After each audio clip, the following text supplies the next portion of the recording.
This is the Red All Over preview to Saturday's game against Stevenage, a side who we struggled away from home, losing 3-0. So we're going to get into Saturday's game at Oakwell. We're going to have a little bit of a discussion about Bristol Rovers as well, just because of the manner of the defeat. But first, before that, at the Stevenage game on Saturday, there will be 2 minutes applauses. One on the 39th minute for Fred, who was a lifelong Barnsley fan who passed away. He was born in 1939, so that applause will be on the 39th minute.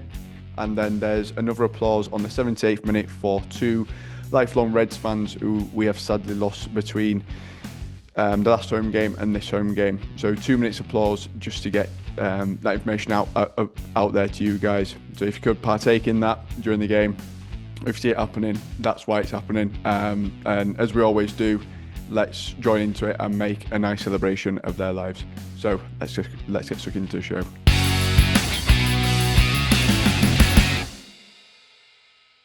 So Tracy, a bit of a disappointing game. Disappointing result, on Saturday. Performance-wise, not too bad. Creating lots of chances, but not too clinical. I know, obviously, we've done the instant reaction to it on Sunday morning, but it does feel like one of those games that it really does highlight the key weakness we know going into this transfer window that needed addressing, and it was sort of on full display at the weekend. Yeah, I mean, I watched it in an airport coming up, so it was a bit tricky for me to see it with a great high quality, but I did watch it.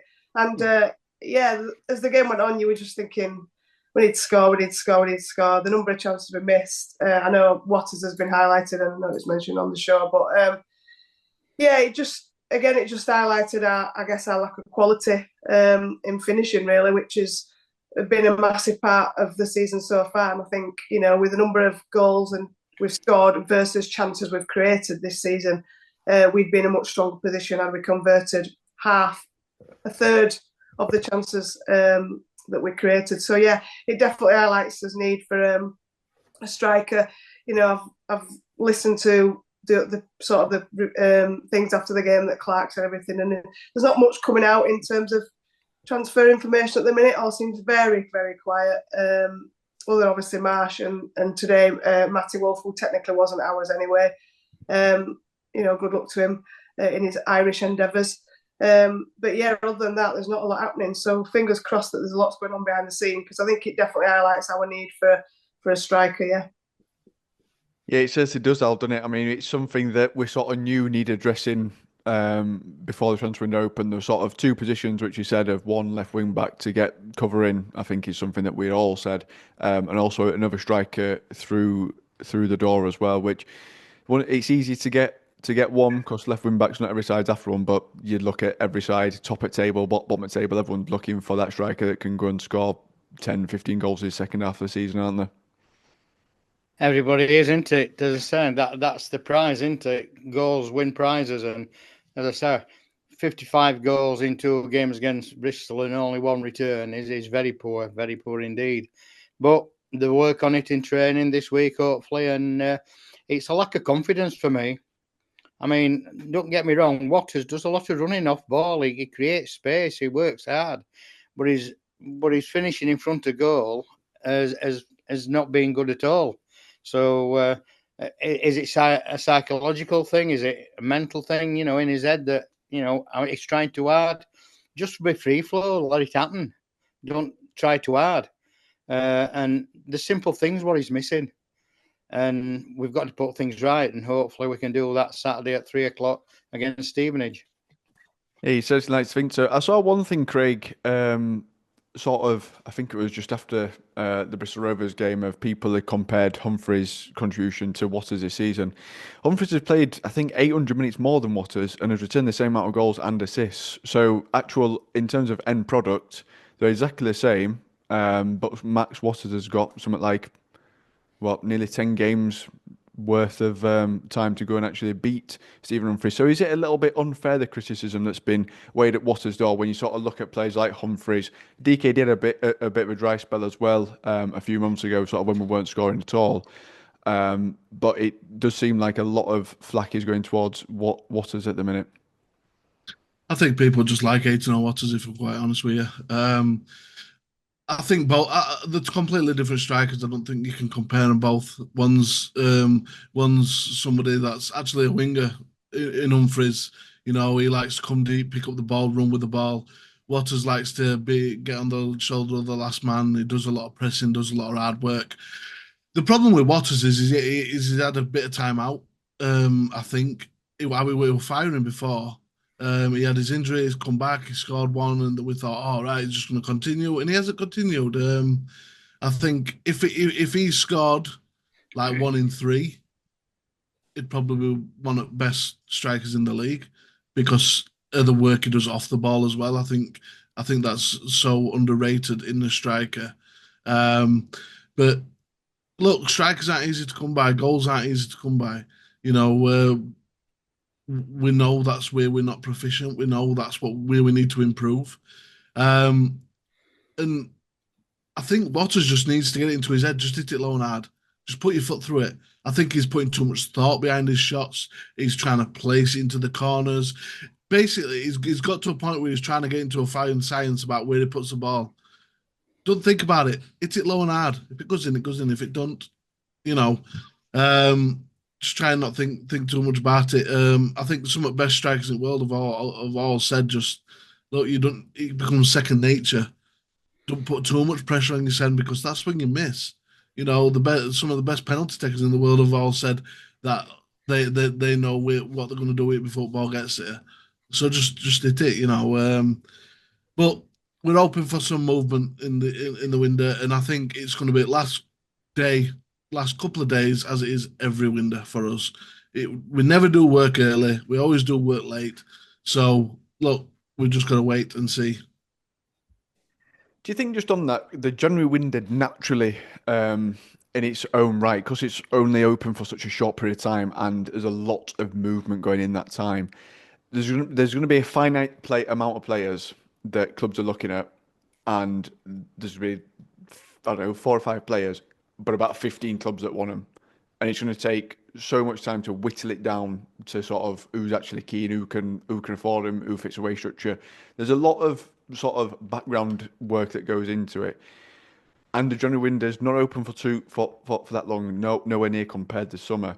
Are you confident that we will get that deal done? Because you got to look at the deadline day signings we made previously. Carlton Morris, Daryl DK. Like when we have brought these players in, Ollie McBurney, when we have brought them in, they've come in and they've done a job and they've given us half a chance, or they've kicked us onto that next level. So as frustrating as it is, it's almost like the board have delivered by waiting and buying the time and bringing these players in a little bit later. Yeah, because the only reason I think that we have been successful is because we don't just have one player. We have 5 players possibly in the shortlist that we go through and we work hard at whittling through them. You see teams like Arsenal who have one target, they go for him, they don't get him, that's it, the transfer window's ruined. You see something like Chelsea, they've got a list and they go from top to bottom until they get one of them. You know, and I think that's what we do. You know, I'm sure we've gone for strikers in the past that I think Collins has just moved from Derby. I was fuming. That is the ideal striker for us. And he's gone to Lincoln, I think. And, you know, he'd have been absolutely perfect for what we need. But you've just got to trust in the board because they have got a good track record. They've not got the best track record, but I think the hit rate's above 50%, if you ask me, on overall transfers, whether summer or winter. I think they're getting pretty proficient at it. So look, we just got to trust in the board and trust that they know, and also Mladen. I think he's brought in some really good players. I think some of them have been better than we expected. So look, it's in their hands, but ultimately they will be judged on the transfers. So you know, it's that game. It's that game that they play every winter and every summer. You just got to hope that they get the right players in. For me, Craig, it's imperative they get it right. Obviously, we're not going to say get it wrong, are we? It is. Who knows? It has been known. When you look at it though, like you look at Huddersfield, Joe Taylor and Dion Charles both brought in, but you got to look at them when they're throwing around as well. Like have we got that to chuck into players? I know we talk a lot about the player sales of Mads, Kitchen, and sort of that somewhere we brought 10 million in, but it came in installments. Yes, we can pay him in installments if we wanted to sign someone like that, but it's a big risk for us to, because I think if we did that, we would break our transfer record of Yeah. We're actually I'm from the school of, look, we can't spend beyond his means. I think possibly getting the club into a position where it could struggle is not an option. We all love this club, and whether it's in League One or in Championship, we're all going to support it.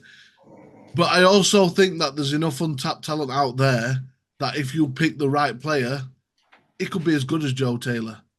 It could be as good as Alfie May. I do believe there's them. I mean, DKD, he's come in and he's been one of the best players in the league so far when it comes to goals and general play. So these players out there, you've just got to do your due diligence, do your scouting, make sure the personality is correct for the team, the age range is good. You know, you don't want someone that's too old, or you don't want someone that's too young and won't be able to take the pressure that comes at this, you know, when you're going for playoffs and such. And like I say, it's all about scouting, doing your due diligence, getting the right deal. Obviously, that's massively up there. But there's teams that have to get rid of players for FFP because they've done everything and thrown the baby out with the bathwater and just thought, right, want to get promoted, let's just spend everything. And, you know, so, yeah, there's deals to be done. It's just getting the correct one. Tracy, do you think we will do it? Because I think, whilst we can sort of look at Huddersfield as an example of, like, this is a side that's pushing on, and you can see they're having a decent bash now to finish second this season. I don't think they'll catch Birmingham up. But then when you look at the opposite end of the spectrum, Bolton, Peterborough, two sides you'd expect to be up there, Rotherham as well, three sides, sorry, you'd expect to be up there and challenging in the playoffs. Sort of, I mean, Bolton aren't too far behind, but their side is very strong. But when you look at Peterborough, who sort of dismantled their defence over the summer and just didn't fix it and sort of tried to outscore everybody, and Rotherham, who basically went and signed an entire new team of, it looked like decent players. I think there is a little bit to say. I know fans say that we're on this managed decline and we're going backwards, but when you look at them clubs, they have gone backwards. We're exactly where we were last season, almost to the point of where we were the season before that when we came down and finished fourth under Michael Duff. It's not like we've constantly gone down and down each season. We've gone, down one or two positions, which we're still finishing playoffs. Yeah, lots of people say, you know, oh, we've got worse players now or whatever. Well, that can't be the case because we all say that this season's league is probably the most competitive we've seen at League One for quite a number of years. And we've had three different managers, which again doesn't help in terms of stability. And players, you know, we look at, you think, oh, well, Mads Anderson was one of the best centre-halves we've got, and now we've got Myron. Well, I think it's going to be as good as him going forward. So I think there's a lot to be said for hanging on to what we've got as well. We've not really mentioned about us selling anybody. Obviously, Al will know the ins and outs of who we're going to sell and who's going to stay. Don't say it, Al. Don't say it. I know nothing, Tracy. I know nothing. Just anyone he says is going to stay, they've gone. Yeah. But, you know, the shirt behind Al, not Cosgrove, the other one. Yeah, there's lots of rumours about him, and I don't think he's been outstanding this season, but he's still considerably one of our best players. So I think if we can hang on to the majority of players we've got, and I think we're more likely to get a loan signing in. You know, you mentioned like McBurney, DK, etc. I think that's probably where we're going to end up being, because I don't think we've got the money to pay for a striker of the level that we want, and then it's a real risk taking somebody who might be League Two, National League, and I think people have been negative about that. So I think it's more likely that we'll get a loan signing, and hopefully it'll be somebody who does what they did. Do you think we get some kickback from Hellick's transfer? Yes, but I no idea. I don't know much. How much did they pay for him? Yeah, it's undisclosed. I think it's 20% of it, but I don't know if it's straight out 20% or 20% of profit. Yeah, so I think it's 20% of profit, probably. If it's profit, I doubt it'll be much. Yeah, it's not going to be much. Yeah. Even if sold for 2 mil, there'd be maybe, 200 grand? Because I think we sold him for $1 mil. But yeah, We bought him for 800. either way though, it's still money to be used and, Yeah. used in this window. I think you made a great point there, Tracy. Sort of, it's almost a way of we need to temper his expectations as well, of depending on what the sign is. If it is a loan sign, then you'd expect someone from a decent Premier League side to sort of come down and take the step down, and make the sort of impact you'd Al expect. mentioned a couple of weeks ago, didn't it? Al mentioned a couple of weeks ago about like Patrick Bamford, and we all laughed. But someone of that nature, from that who was playing up there, I think if you got somebody like that on loan, then it's just a case of trying to get us cement us place in the playoffs really, and see what happens from there. I also got my own second place. Really? I think there's going to be some capitulations above us. We just need to stay together. But I'm saying that off the back of a 3-1 loss to Bristol Rovers. Speaking of results, we're looking forward then to Saturday as we welcome Stevenage to Oakwell, who absolutely battered us in the reverse fixture. So, looking at stats pack, Alex Ravel still in charge at Stevenage. Top scorer Dan Kemp with 5 this season. Sat 16th in the league. Form: win, loss, draw, win. Key player, goalkeeper Murphy Mahoney. What a fantastic name, by the way. Formation 4-2-3-1. And Stevenage have joint third in terms of goals conceded. The lowest that is with 22. There's only sides up at the top that are better than, which I think is Birmingham and Wrexham. But they are the lowest scorers in the league with 19, with nearly a sixth of those goals coming against us, which is very generous bands as always. Al, sort of a tricky side we're coming up against because they're not conceding many. I think Murphy Mahoney's kept 11 or 13 clean sheets so far this season, only conceding 22. So whilst you're keeping those clean sheets, you only need one chance to go and go make an impact. It seems like Stevenage are a side that if they had that striker that could score just 1 or 2, they'd certainly be a decent force in this league. Well, a start for this season in League One up to now, they've only scored 3 away goals at Huddersfield, Peterborough, and the win at Lincoln City. So that they're not scoring on the road. So that might be good for us, unless we're, as you say, charitable. Happy to let them drive through us and score. Like they got 3 goals at there. So. They ended up winning last night, didn't it? Virtual Trophy 1-0, Leighton Orient. I think is that into quarterfinals. So they're coming to us on a victory, away victory. So it's going to be interesting. I mean, away from home, we were there that time, and it was 3-0, and unbelievable that one. We thought, we're going to give them a game. I think it was 14th, 15th of September. We could give them a game, but it didn't work out and pan out that way, did it? They got the goals, I think, in second half, 2 quick goals, 54 and 59 minutes, and then a late one on 89. But that was in pink shirt, so it's not to do with team. It was pink shirt. It's been the pink shirt. Blame pink shirt. So no pink shirt on Saturday. So it should. As I said, we've got to be better than what we were on Saturday, and I can't see us not being any better in front of goal. I think we'll be more clinical.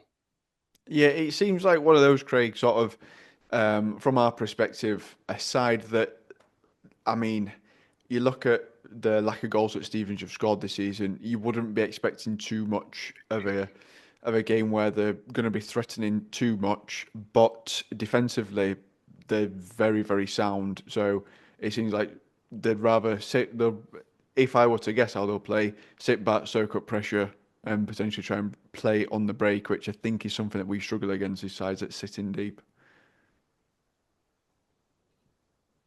Yeah, they're going to play that way. The defense is the strongest part of the team, so of course they're going to play that way. His strengths. Charlie Good and Pierre Gianni are 2 fantastic centre backs for this level, in my personal opinion. They've got Reed back off for injury. They've got some good attackers. A good midfielder in Harvey White, I think, is on loan from Tottenham. I think Elliot List, I think, was a good attacker. I think he was playing well for, I think, Portsmouth last year or the year before. I can't remember. They're a team that can hurt us, and they did earlier on in the season. I think it's one of the most gutting defeats, and one of teams that we've struggled the most against this season. And I'm not going to think that. I don't actually think we're going to be able to do much in terms of getting a decent goal tally against them because I think the defense is just so strong. They've only conceded like 19 goals this season, I think. So it's going to be a hard day's work for us. Let's just hope that we've been practicing shooting this week because they'll take the chances if they get any, And I think we're susceptible to the counter attack because we do throw bodies forward.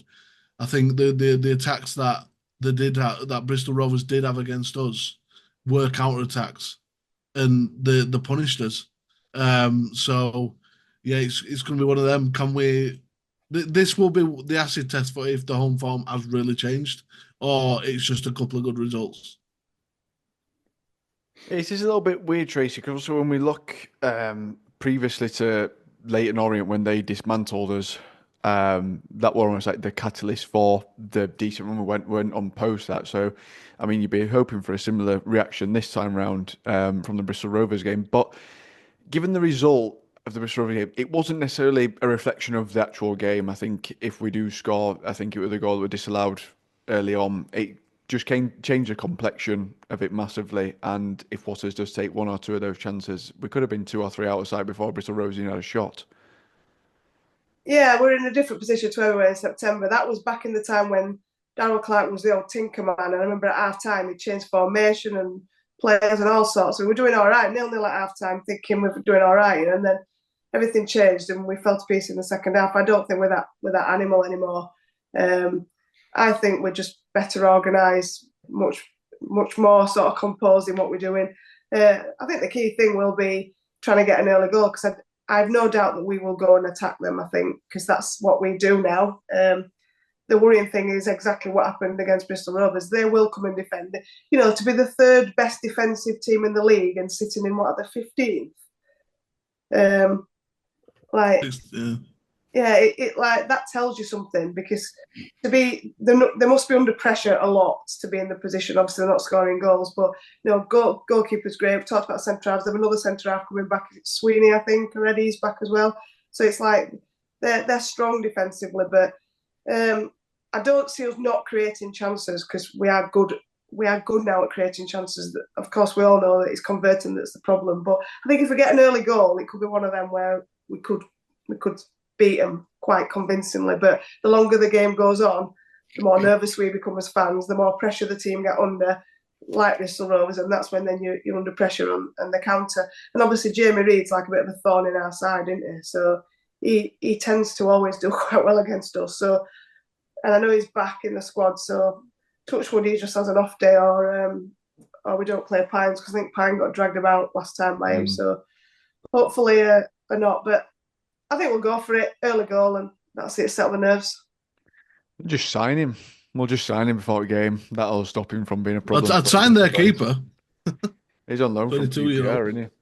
Oh, is he? Yeah, he's on loan from QPR. Unless QPR fancy taking him to top at league instead. Al, are you looking? Would you make any changes from the Bristol Rovers team and the side that played there? Because realistically, performance-wise, I think Darryl Clark sort of said post-game that they were almost shocked and didn't really know what to say. He said mood in the dressing room were low because sort of played well, but didn't really get anything for the effort and quality of chances that we did make and giving up stupid goals as well. So would you make any changes at start 11, or would you sort of leave it as it is because it worked, you just didn't score? Well, for me, I don't think Robbo had best game, did he? I don't think he's fully fit on Saturday. He wanted his best, so I'd fetch Pines into defence. Personally, I'd put Connell back on bench again because he dwells on ball and he gets caught too easy, and Avukali in, and just hope that DKD's fit after he came off on Saturday. So for me, another one is, would he change Georgie Gent for Argia? You know, that he could mix it up. I don't know. It's tended to stick to a settled team, but after Saturday, who knows what he'll do? I think there could be a couple of changes, personally. Yeah, it does. It sort of when Al's mentioned them changes there, Craig. I mean, it's not like we're making changes for the sake of changes. It's like for like swaps there now. It's not a case of someone comes out and you sort of at the beginning of the season, it's like, oh, we'll bring Fabio Jallo on, who's a little bit of an unknown still, and sort of find his feet. You're swapping players out of a young Georgie Gent, and you're bringing in 25-year-old left wing back who's played in Champions League this season. It's not a bad player to swap him out for, is it? No, it's nice to have that depth. They just haven't got it up top. That's essentially the issue of the day. So yeah, look, I don't think you can throw baby out with bathwater. I think it were a bad performance from the attackers, particularly. I didn't think Roberts had his best game. I thought Connell as well had a pretty bad game. He gave the ball away a few times. I think when he got subbed on from Wakali, I think I absolutely clapped and applauded that from at home. So look, it's going to be worse if we're not creating chances. Our problem, we didn't put them away. I'd rather be in the situation where you're not taking your chances than not creating them, because it's a lot harder to create them than it is to miss them. So, look, we've had 2 games now where we've created a shed load of chances. We just need somebody with a bit of confidence to come and put them away. I don't think he'll change much. I think probably 1, maybe 2. I think Roberts will be good to deal with Reed. I think we'll need him for Reed particularly because he's got experience in Championship. He knows these robust strikers. He knows how to control them. Like we said, Pine struggled against him earlier on in the season. I think he'll have done his first name on team sheet. Best player for us this season. I'd stick with Waters because I think it's only a matter of time before he starts scoring again. Ferrugia as well, I'd give him a start. I think when he come on, he had a bright spark. He were running at their right back. He were getting crosses into the box. He were trying. I think O'Keefe on the other side played really well, so I'd keep him as well. I would start him with Carly. I think he deserves it more than anything. I know Connell's the captain, and I know how much I personally think he's a fantastic player. And Wakali hasn't done anything wrong yet. For me, nothing massively wrong to say you shouldn't be in the starting 11. I think Connell has made mistakes. So I think that I wouldn't be disappointed if that happened.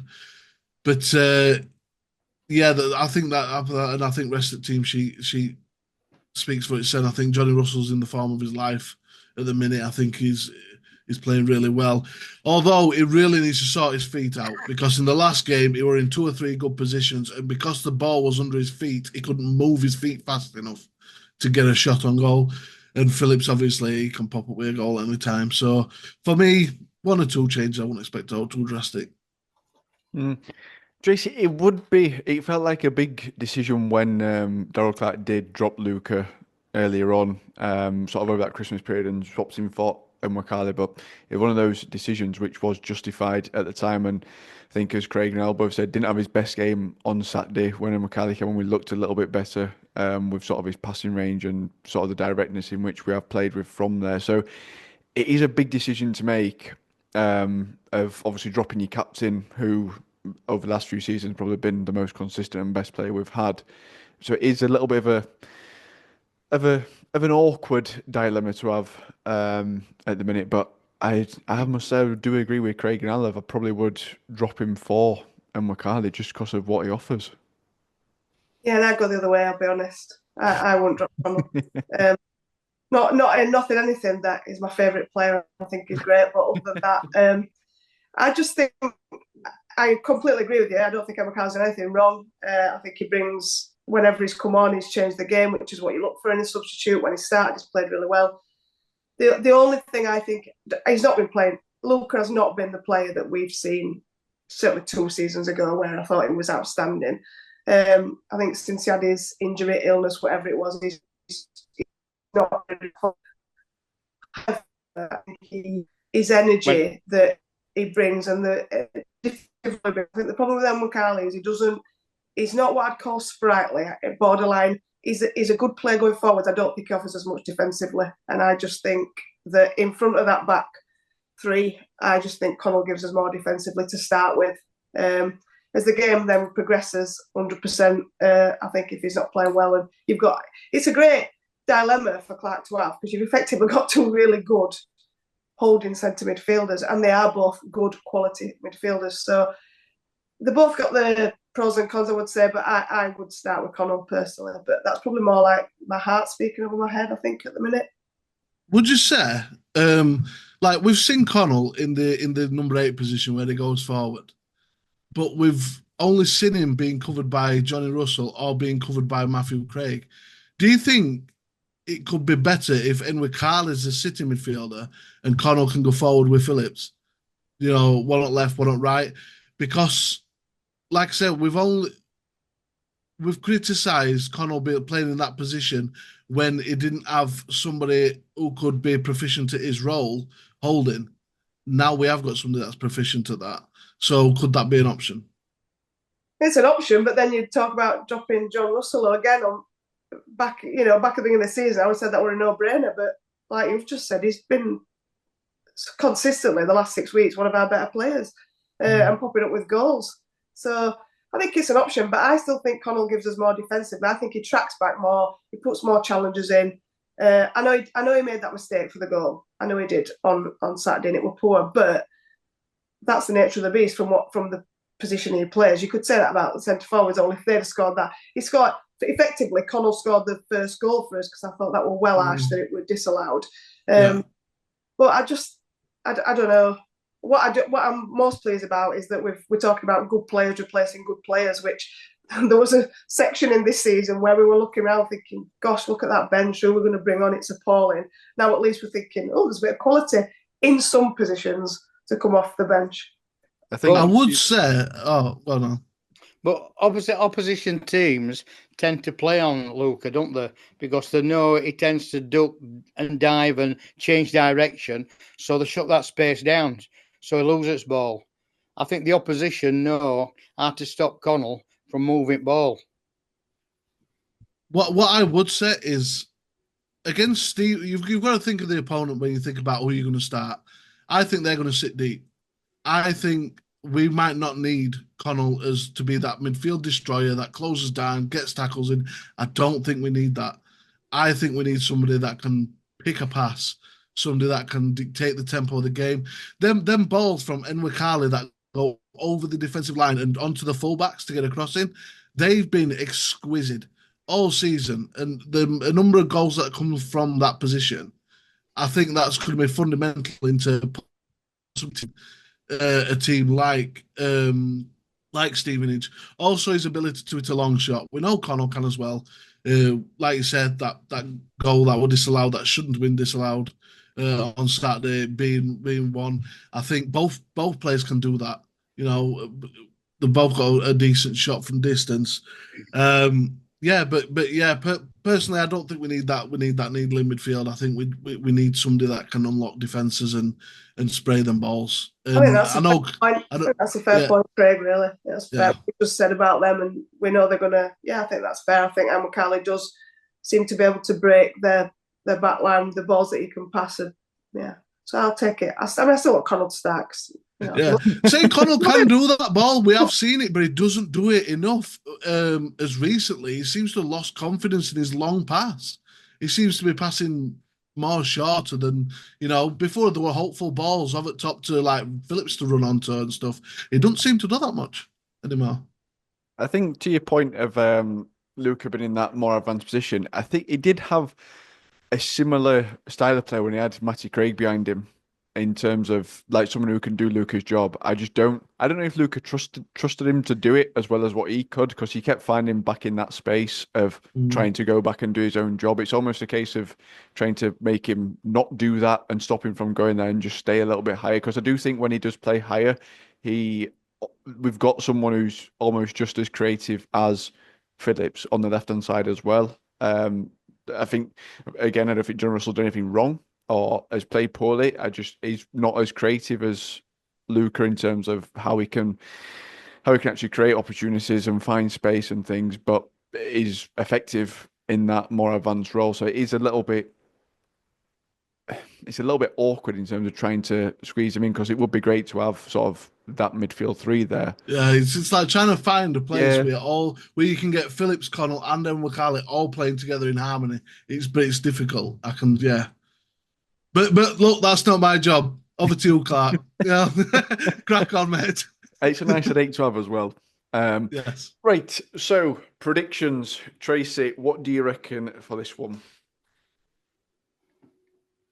I'm pretty confident. I think we played really well generally against Bristol Rovers, and I don't worry like the previous late Nordic. We were poor. We'd had a bit of a. But I don't feel like that. I thought it was just one of those games, and you've just got to take it on the chin.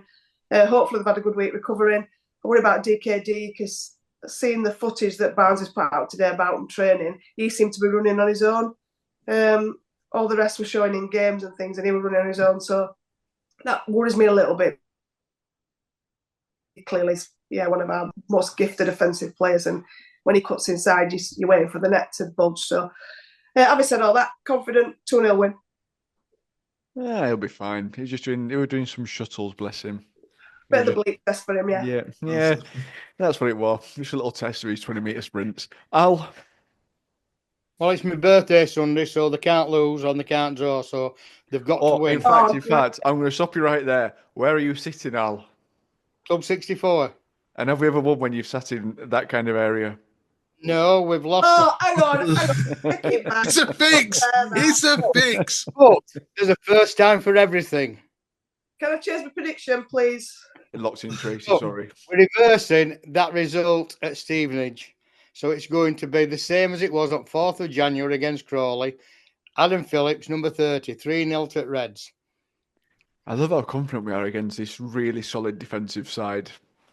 Al, are you really sitting in that? Oh, it's about to come down real hard, mate. Trust me. I said, Al, are you really sitting in that box and not in Ponty? We sat outside in Club 64. We wave at you. Yeah. Yeah, you've ruined Ready it for for boos and everybody. hisses when we go 1-0 down. It's a birthday present to me, so I'm accepting. Just Right. if we do lose, you know exactly who to blame. It's not Yes. Coyote, it's not Clark. This way, if we do lose, there'll be a lot of bills coming from Ponty into that corner stand. I'm ready for it. You can get ready, instant reaction, you're going to get it as well. Craig? Yeah, I think they're going to be a tough team. I think they're going to get the early goal. I think we're going to get a late one. I think it's going to be 1-1. I think they're going to get a goal on counter-attack fairly early. Then we're going to be throwing everything at them towards end, and we're going to get an equaliser, so I think 1-1. So you're keeping my record going to an executive area? Yeah, mate, because I think you're a jinx, dude. Quite honest. I'm going to go 1-0. I think we'll win 1-0. I don't think we'll score many. Just because of their record. Like you look at, I mean, as you mentioned, Al, as you mentioned, Al, they've only scored 3 away from home all season. So they're struggling. They seem to struggle away from home for scoring, and it's not like they're exactly prolific at home with only 19, but only conceding. 3 of them were against us, though. Yeah, no, we're nearly sick for their goals have come against us. So they'll be due another 3 then, by the sounds of it. Saying that, it does sound like they are due some goals away from home when you do say that. So yeah, they might triple the goal tally this season. We may be. There's not much going for us. There's Al's unluckiness. There's their defensive record. The fact we're at home, there's not much going for us, really, is there? All we need is a couple of injuries, and that's it. So if you are predicting, remember to take all them factors in of what Craig just mentioned there. Especially Al. Yeah, you might think, oh, Stevenage 16th, we're 5th, we've only lost 1, we're lucky. No. You got to think you're a little deeper. Al's not in Ponty End. That's your main one that you only need to worry about. And the fact that they're due a goal and more apology were lost at home. So they are. Right, we'll be back on Saturday with an instant reaction outside the ground. We'll also be previewing Wickham for the Tuesday game as well in that one. So yeah, fingers crossed that we can finally beat Stevenage. Did we beat Stevenage last season? Did we lose to him again? A draw? Pass. That made you all think, What, didn't it? Al? You don't know? No, we beat them in December 2023. We beat them 2-1 at home. Oh, easy then. Change your prediction, make it 6-1. We did lose the next two. So 2-1 and 3-0. So clubs put out that Northampton's rearranged for 25th of Feb. That's my dad's birthday, that. He'll not be going. Right, we'll be back on Saturday with his interaction. We'll see you there, you Reds.